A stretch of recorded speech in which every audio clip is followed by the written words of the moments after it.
A question that I'm faced with a lot of times from patients is, what's the difference between fillers versus fat grafting?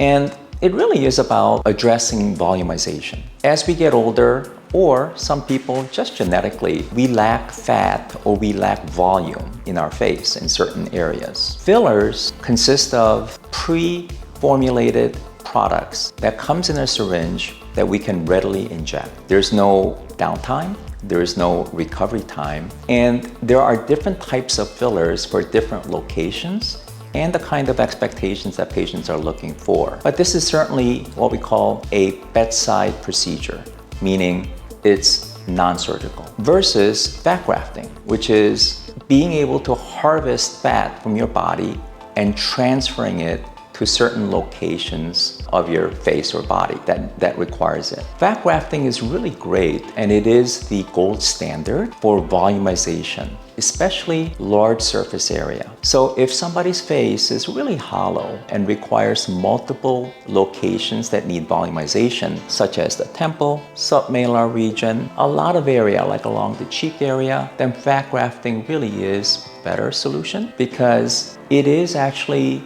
a permanent solution to volume loss in that fat cells are living cells. So when we actually detach it from, let's say, your body, such as your stomach or your thighs, and we insert that into our face, if the blood circulation sort of flows through that graft, then it's actually a permanent living cell that will populate the volume depleted area of your face. Only thing about fat grafting though, that is different obviously than fillers, we do have to harvest from your body, and that requires anesthesia. A lot of times we don't really need general anesthesia, and twilight sleep, which means IV sedation, is more than enough. However, it still does require a usual pre and post-surgical sort of care, and that does mean recovery time. For a lot of people, in about a week, they're pretty good. So the way that we like to talk about who's a good candidate for fillers versus fat, it really is about, number one, whether a patient is willing to accept surgical solution